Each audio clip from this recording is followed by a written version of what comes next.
Good morning बच्चों। Class 7th व्याकरण lesson first शब्द विचार। विचार व्यक्त करने के लिए अथवा आपस में बात करने के लिए शब्दों की आवश्यकता होती है। ध्वनियों का स्वतंत्र रूप से कोई अर्थ नहीं होता है। जब दो या दो से अधिक वर्ण आपस में मिलकर सार्थक शब्द बनाते हैं तब उनका महत्व होता है। जैसे सार्थक शब्द कल, कमल, राकेश, नदी। सार्थक शब्द उसको बोलते हैं जिसका कोई अर्थ निकले। उपरोक्त शब्द में स्वर, व्यंजन, वर्णों के मेल से बने हैं। ये शब्द स्वतंत्र रूप से अपना अपना अर्थ रखते हैं। यही शब्द जब वाक्य में प्रयुक्त होते हैं तो वे पद कहलाते हैं। सामान्य रूप से शब्द दो प्रकार के होते हैं, सार्थक और निरर्थक। सार्थक शब्द किसको बोलते हैं? जिन शब्दों का कुछ निश्चित अर्थ होता है वे सार्थक शब्द कहलाते हैं। जैसे नदी, लड़का आदि। निरर्थक शब्द जिन शब्दों का कोई निश्चित अर्थ नहीं होता है वे निरर्थक शब्द कहलाते हैं। जैसे बोलचाल, चाय वाय आदि। शब्दों के भेद निम्नलिखित आधार पर किए जा सकते हैं। किसके आधार पर? व्युत्पत्ति के आधार पर, उत्पत्ति के आधार पर और प्रयोग के आधार पर। सबसे पहले हम देखेंगे व्युत्पत्ति के आधार पर। अब व्युत्पत्ति के आधार पर भी शब्दों को 3 भागों में बांट दिया है। सबसे पहला है रूढ़ शब्द। जो शब्द किन्हीं अन्य शब्दों के योग से नहीं बनते हैं तथा खंड कर देने पर निरर्थक हो जाते हैं, वे रूढ़ शब्द कहलाते हैं। ये शब्द किसी विशेष वस्तु के लिए प्रसिद्ध हो गए होते हैं, जैसे काला, लाल, पानी, माता, कान, नाक आदि। मतलब रूढ़ शब्द उनको बोलते हैं जिनके खंड करने पर उनका कोई अर्थ नहीं रहता है। सेकंड, यौगिक शब्द। जो शब्द अन्य शब्दों के मेल से बनते हैं वे यौगिक शब्द कहलाते हैं। जैसे विद्यार्थी, विद्या प्लस अर्थी।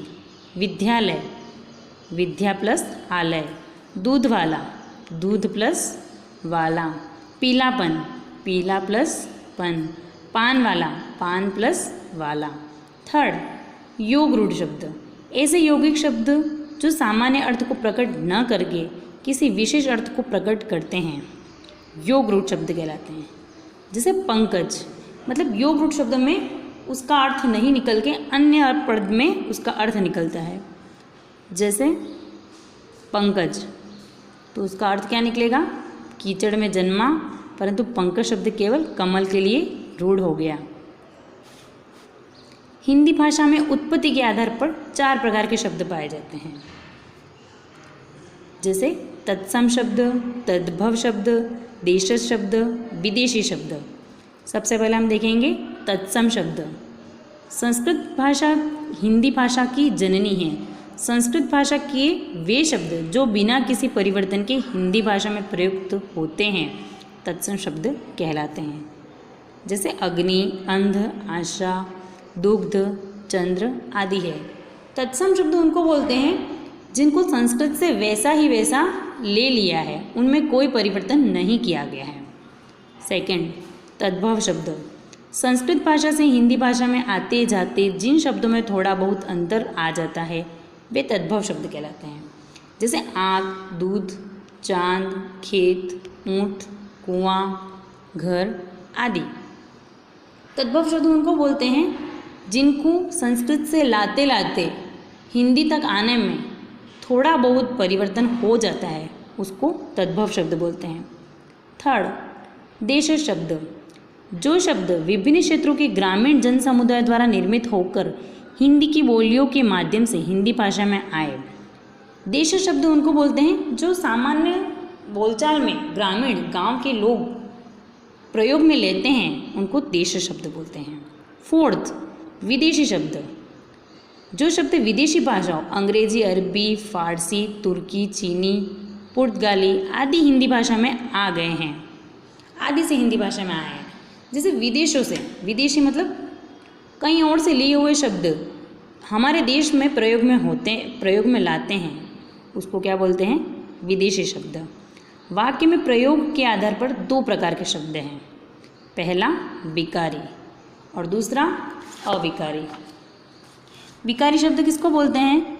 जिन शब्दों में लिंग, वचन, कारक, काल आदि के कारण परिवर्तन आ जाता है वे विकारी शब्द होते हैं।